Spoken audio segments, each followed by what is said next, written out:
Anniversary Tribe. We are in a new phase cycle honoring the new moon in Aquarius. And I will be covering, as usual, a little bit of the key elements and ask you to join my new moon virtual lunar circle. But I'm not going to waste this short amount of time about the enrollment process because if you're interested, the details will be posted below. I am Liz Saal, your Inca healing goddess, soul coach, psychic healer, teacher, medicine woman in the business of co-creating better versions of ourselves. Today's Cosmic Spotlight, I'm going to shed some light a little bit about numerology, but most importantly, I'm being drawn to focus on the themes that are energetically affecting us, me, you. A bonus will be about the Chinese New Year. Shout out to my feng shui practitioners. We are entering the wood dragon energy, giving us these ingredients to support you energetically and assist with the tools pertinent to create a better version of yourself. If you find my Cosmic Spotlight of value, give me a thumbs up and share my video with a friend to encourage me to make more. Or better yet, join my virtual lunar circle wherein you get 90 minutes of value all about you to support your transformational journey with a variety of exploratory exercises. Have you ever heard of ecstatic breath work? And what type of meditation works best for you? These are some of the exploratory exercises we practice during a lunar circle and explore what modality works for you. My spiritual toolbox has a lifetime of experience because I've been working with Mama Kia, Grandmother Moon, since I was in my mother's womb. You know what they say, give a man a fish, you feed him for a day, teach a man to fish, and feed him for a lifetime. I'm a firm believer that when properly informed, taught to apply the right techniques and receive guidance when you have doubts, fears, or questions, this is where the sacred space comes in handy. And I feel like I'm teaching you how to co-create yourself so you will never need anyone else but yourself to manifest that which you desire. This video is just a slither of the facts. The rest is up to you. It's more about the practicum. So the link is below. Now, about this Cosmic Spotlight, the new moon energy kicks off on February 9th at 2:59 Pacific Standard Time, 5:59 p.m. Eastern Standard Time.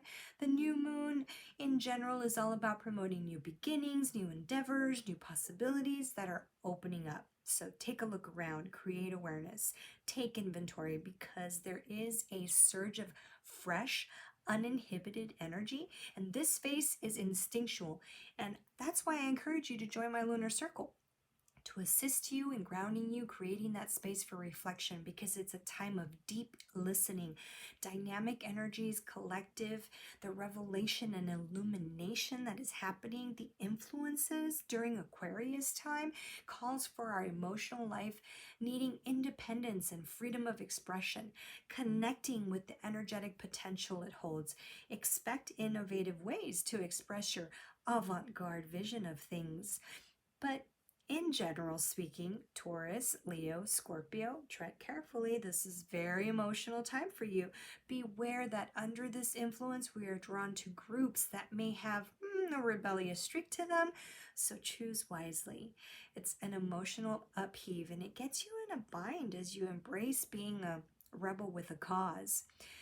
For my Aquarians, Gemini, Libra, Aries, and Sagittarians, you have harmonic influences. Of course, depending on your astrological house, it is important to know what your sun sign is in your birth chart, also your rising sign, so check that natal chart to further investigate. It's also a time where you may feel attracted to new and unusual activities, like maybe my lunar circle, or people events, mostly recreational and social, giving you endless possibilities, a space to mingle if you're single. But again, if you are looking for work, this lunation needs lots of clarity because the stars are in your favor. So be careful and be extra clear what you are asking for. In my lunar circle, I cover the astrological houses and how they may affect the rhythm and moon cycle. Yes, we all have them, even men. Yes, there's such a thing, and it's about the details of your natal chart, it's important to know where your new moon falls in your second house, because then it might be a good time to promote productive projects or make investments as opposed to your seventh house, where your joined initiatives are best focused in your partnerships and couple dynamics. Do you understand? The new moon is favorable for starting projects and planting seeds. It's time to put your intentions in the quantum field. And noteworthy for my novice lunatics, if you are planting the seeds of your becoming, the intentions for this specific new moon will harvest approximately in 6 months at the next full moon under the same sign. And that's why I encourage you to invest in a lunar cycle workbook. I offer them, but at my lunar circles, I offer a complimentary worksheet. The workbook is the complete package that will help you keep track of your progress. But as a student of life and energy worker, I like to see how precise my manifesting skills are. The formula, which I use to co-create under the wisdom of Mama Kia. So as your soul coach, I encourage you to keep track of your new moons and full moons, because the results are in the flavor of the pudding. Now, about this astrological aspects during the month of February, the energy alone is a mouthful.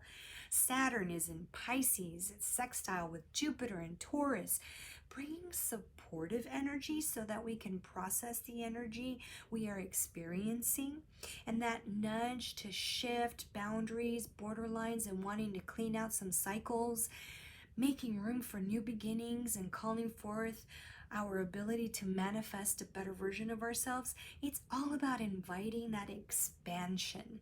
Chiron and the North Node in conjunction with Aries, significant in a way that it prepares us for what cycles we are going to be working with. I'm here to remind you that Pluto entered on January 20th. It sounds scary if you don't understand, but truth is, it's an invitation to step up.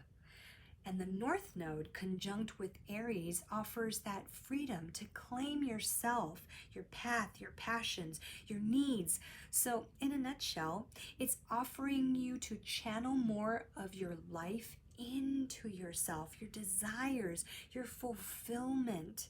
In many ways, this may surface and be acknowledged as uncomfortable if we are needing to heal these aspects of ourselves. It's all about our programming, forcing us to recognize parts of ourselves wherein we were taught not to acknowledge. And now it just seems awkward or shameful because we were programmed to do just that. Put it away, put it aside. And Chiron, as your wounded healer, offers this opportunity to shed what no longer serves you.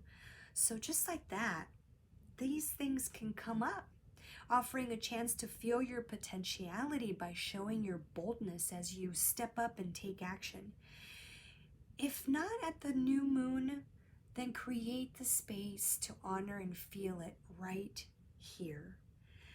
Because we have Mercury conjunct with Pluto going through the portal of the new moon as Mars is in Capricorn and Venus forming new cycles. I bet you're asking me, what the hell does all this mean, Liz? Well, as you both know, you and I both know, there isn't the time or space right here. But real quick, it's all about the new relationships with the archetypes of the planets and how your personality is shifting, and as well as your psyche.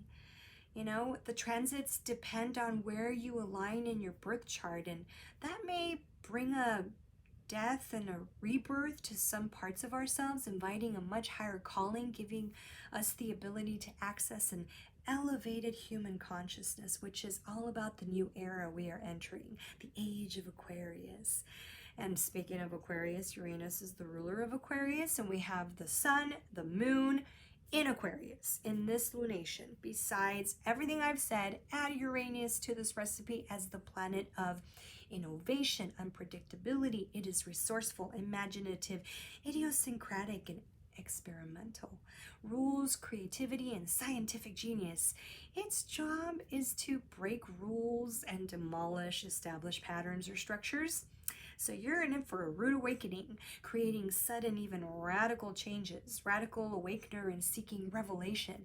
This is why I share to be careful about who you're hanging out with or inspired by. What collective groups are feeding your essence? I am being called to ask you to join my lunar circle to assist you in your evolutionary process and ask you, what are you being called for? Your values. What is radically happening inside of you? How are you ready to shift your dynamics? The North Node is sextile in Chiron. This is where all the healing is taking place. And are you noticing the shift of the pole? In Aries, of all places, there's lots of communication with the new moon on a deep primal sense of self. Things are surfacing, and the new moon is supportive to the changes that are preparing us to deal with our wounds. But not just of this lifetime, other times too. So Chiron is the wounded healer. So these wounds are on a soul level. They are deep and so important. So give yourself some grace. If what I'm saying resonates with you, let the shame go and go find the parts of yourself that you have thought was not worthy. Because the theme here is all about self-worth, to make a living out of what you thought you could not make a living out of. There were no talents where there was. There is radical authenticity being planted. So don't let the past influence your Aries fire, because Mars is conjunction with Pluto. It's the energy, the essence, the soul desire. Be aware of what's ideally. It's all about aligning yourself with your passions. So many layers, so little time. This is just what you're doing to make this recipe. This is the sacred space for my lunar circles. Create the space to hear yourself. That still small voice that is trying to surface, to go inward, plan carefully, illuminate the insights that percolate from your subconscious and tools that you bring forward to your consciousness, and shift into a sense of awareness. All right, really brief. February is a universal month 1 under this universal 8 years. So understand the strength of your potential, manifesting skills, the new beginnings, the endings, especially with the planting of your seeds. The Chinese New Year kicks us off at the Wood Dragon year, bringing evolution, improvement, and abundance. So setting the foundation for long-term success is the influence. If you haven't already done your vision board, I strongly encourage you to make one. I'm in the midst of launching a visual board workshop, but I plan to focus more on how to work the energy and hone in on the law of attraction. So do your vision board. All right, ritual work. If you are interested in just the freebies, here it is. Record the details of your new moon. Include which house the moon is transiting through your birth chart if you have it. Set an intention for this cycle. Get clear. Create a vision board. Hint, nudge, wink. And plant a seed of a vision, a dream, or idea that you want to develop in this cycle. This is the days and the weekends that are coming up. Now, share in the comments. Choose your words that tie in with your intentions, your vision board, or idea that you may want to develop, and write a personal affirmation. I will give you a journal prompt to start. Ready? I appreciate my unique light and my independence. And keep telling yourself what those unique gifts are, or what independence looks like for you. Thank you for the opportunity to share my wisdom with you. Allow me to be your muse, to support you through this monumental creative process towards living a more authentic life. Follow me on Instagram or Facebook. My handle is Saal Shaman, and on YouTube and TikTok, you can find me as your Inca healing goddess. Thank you, my Sixth Sensory tribe, for tuning in to my channel. In love, service, and wisdom, I am Saal de Casas, your Inca healing goddess, soul coach, and host of the Cosmic Spotlight. I'll see you soon.